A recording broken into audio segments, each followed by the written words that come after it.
నమస్తే అశోక్ గారు.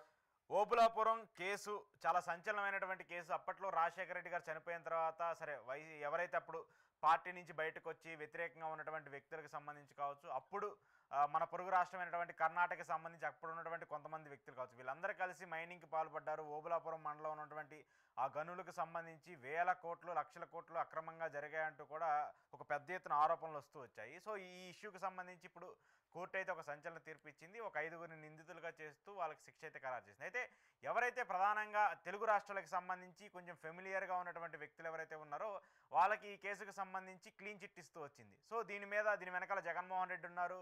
జగన్మోహన్ రెడ్డి కంపెనీల్లో ఎవరైతే గాలి జనార్దన్ రెడ్డి పెట్టుబడులు పెట్టారని చెప్పేసి ఆరోపణలు వస్తున్నటువంటి నేపథ్యంలో ఈరోజు సబితా ఇంద్రారెడ్డికి సంబంధించి ఆమె క్లీన్ చిట్ ఇవ్వడము, ఈ అంశాన్ని ఎలా చూడాలి? సిబిఐ సంబంధించి విచారణలో ఉన్నటువంటి అనేక కేసుల్లో ఇది ఒకటి. ఓబులాపురం మైనింగ్ సంబంధించినంత వరకు ఆ రోజు ఫస్ట్ టర్మ్ మంత్రిగా ఉన్నప్పుడు ఎవరు రాజశేఖర రెడ్డి గారు, అవును, అప్పుడు ఫస్ట్ టర్మ్ హోం మంత్రి కాదు, ఫస్ట్ టర్మ్ హోం మంత్రి జానారెడ్డి గారు. అప్పుడు ఈమె గనుల శాఖ మంత్రిగా ఉన్నారు సబితా ఇంద్రారెడ్డి గారు. అవును. కాబట్టి గనుల శాఖ మంత్రి గారు కానీ గనులు లీజుకు ఓబులాపురం మైనింగ్ కి ఇచ్చారు. ఆ క్రమంలో సిమెంట్ ఫ్యాక్టరీ కడపలో వస్తుంది అనేది దానికోసం అని ఇస్తే క్యాప్టివ్ మైన్ ని తొలగి అంటే అంటే ఏ పరిశ్రమ కోసం అయితే గనులు కేటాయించారో దానికోసం కాకుండా దాన్ని మైనింగ్ చేసేసి ఎక్స్పోర్ట్ చేసేసారు, ప్రభుత్వం ఇచ్చిన ఆదేశాలని ఉల్లంఘించేశారు అనేది అలిగేషన్.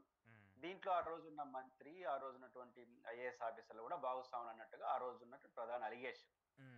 అయితే ఆ తర్వాత ఇప్పుడు జరుగుతున్న పరిణామాల ప్రకారం విధానపరంగా నిర్ణయాలు తీసుకున్నటువంటి మంత్రి కానీ ఆ రోజు ఉన్నటువంటి ఐఏఎస్ ఆఫీసర్ రిలీఫ్ వచ్చినట్టుగా దీన్ని బట్టి చూస్తుంది. దీనికి సంబంధం లేదు. అంటే పాలసీ డెసిషన్ బాగానే ఉంది, ఇంప్లిమెంటేషన్ లో వాళ్ళు ఏమైనా తప్పు చేశారా మనం ఇంకా తీర్పుని చూడాల్సి ఉంది. ఏ బేస్ మీద వాళ్ళకి శిక్ష విధిస్తారనేది. శిక్ష ఖరారు చేశారు కానీ ఏంటి ఎంత అనేది ఇంకా తెలుస్తుంది. బహుశా 1 నెల 2 నెలలు వాళ్ళు టైం గడిస్తారు పైకోర్టు పోవడానికి. ఎమ్మడే అరెస్ట్ చేయరు శిక్ష వేసినా కూడా. బహుశా వాళ్ళు హైకోర్టుకి వెళ్తారు, తెలంగాణ హైకోర్టు, అది సుప్రీంకోర్టు కూడా వెళ్తారు. అంటే 15 ఏళ్ల తర్వాత వచ్చింది కాబట్టి. కానీ హైకోర్టు సుప్రీంకోర్టులో వేగంగానే జరుగుతాయి, ఇంత స్లోగా జరగాల్సిన అవసరం ఉండదు, ఎందుకంటే ఆర్గ్యుమెంటే కాబట్టి. ఇక్కడ మెయిన్ పాయింట్ ఏంటంటే వాళ్ళు హైకోర్టుకి వెళ్తారు, బహుశా స్టే కూడా ఇవ్వచ్చు. ఫస్ట్ పాయింట్ ఏంటంటే ఈ కేసు ప్రాథమికంగా మనకు అర్థమైంది పాలసీ డెసిషన్ ప్రభుత్వం తీసుకునింది మైనింగ్ ఇవ్వడం. పాలసీ డెసిషన్ అంటే ఆ రోజు సంబంధిత మంత్రి కాబట్టి ఆమెకు రిలీఫ్ పొందిందంటే ఆ రోజు పాలసీ డెసిషన్ లో ఇల్లీగాలిటీస్ లేవని అర్థం. ఆ రోజునటువంటి ప్రొసీడింగ్స్ ఇవ్వడంలో సంబంధిత అధికారిగా ఉన్నటువంటి వారికి కూడా ఇల్లీగాలిటీస్ లేవని అర్థం. అయితే ప్రభుత్వం ఇచ్చిన ఆదేశాలు వాళ్ళు దుర్వినియోగం చేసుకోవచ్చు. ఎవరు ఓబులాపురం ఎవరైతే మైనింగ్ చేసారో వాళ్ళు. దానికి సంబంధించి ఆ పూర్తి వివరాలు వచ్చిన తర్వాత మనం మాట్లాడుకోవచ్చు. అయితే ఇప్పుడు ఏం చర్చ జరుగుతుంది రాష్ట్రంలో అంటే గాలి జనార్దన్ రెడ్డికి శిక్ష పడింది కాబట్టి వెంటనే జగన్ గారు పడిపోతుంది. ఇప్పుడు ఎక్కడేం జరిగినా జగన్ గారికి అంటగట్టడం అనేది ఒక ఫ్యాషన్ గా మారింది. పాయింట్ ఏంటంటే ఓబులాపురం కేసుకి జగన్మోహన్ రెడ్డి గారికి ఏ సంబంధం లేదు. ఓబులాపురం కేసే వేరు. అయితే ఆ రోజు అలిగేషన్స్ చేసినప్పుడు దీనికి కూడా జగన్ గారిని అంటగట్టే ప్రయత్నం చేశారు. ప్రైమరీ దశలోనే సాధ్యం కాలేదు. అటు సబితా ఇంద్రారెడ్డి గారు చెప్పింది కూడా ఇదో కేసు, ఇంకా నెంబర్ ఆఫ్ కేసులు ఆమె ఇరికిచ్చే ప్రయత్నం చేసినప్పుడు మమ్మల్ని ఎందుకు సో మెనీ పీపుల్, మంత్రి ధర్మాన ప్రసాదరావు గారు సంథింగ్ ఇంకా ఒకరిద్దరు కూడా చేసినట్టున్నారు. మోపిదేని వెంకటరమణ గారు వీళ్ళందరూ అరెస్ట్ కూడా చేశారు కదా.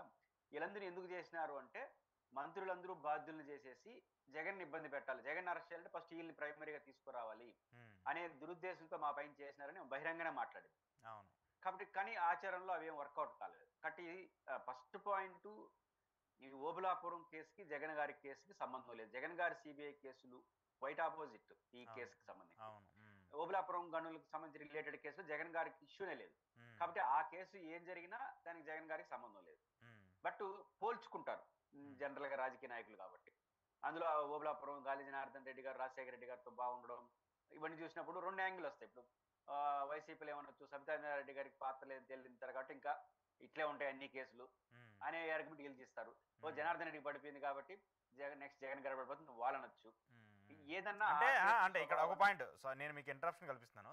ఎందుకంటే రాజకీయాలకు సంబంధించి నేను చాలాసార్లు చూశాను రాజకీయ నాయకుల్లో జగన్మోహన్ రెడ్డి బినామీ గాలి జనార్దన్ రెడ్డి, ఆయనకి వేల కోట్లు వచ్చాయి, ఇట్లాంటి ఆరోపణలు మనం ఎక్కువ విన్నాం కదా. సో అందుకోసం అని చెప్పేసి ఇప్పుడు గాలి జనార్దన్ రెడ్డికి శిక్ష పడింది కాబట్టి ఇలాంటి ఆరోపణలు ప్రతిపక్ష పార్టీలో లేదంటే ఇప్పుడు అధికారంలో ఉన్నటువంటి పార్టీలో ఎక్కువగా వాడుతూ ఉంటాయి కదా.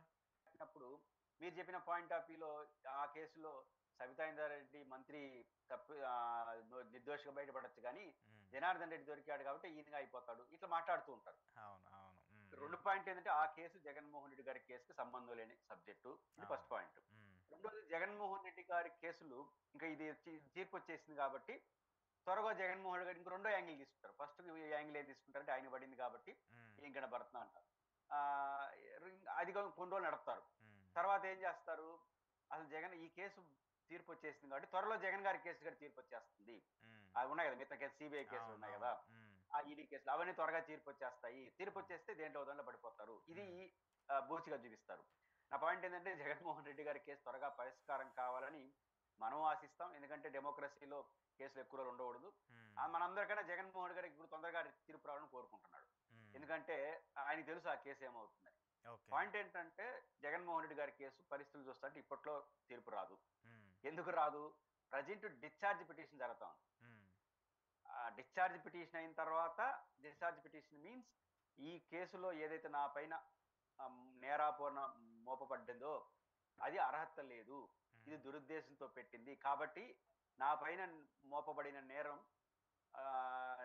ఇల్లీగల్ అని, ఉమ్, అర్హత లేదని, ఈ కేసు విచారణకు అర్హత లేదని తీర్పు ఇవ్వమని చెప్పి ఆయన పిటిషన్ వేస్తున్నాడు. డిశ్చార్జ్ అంటే కేసు క్లోజ్ చేసేమని. అవును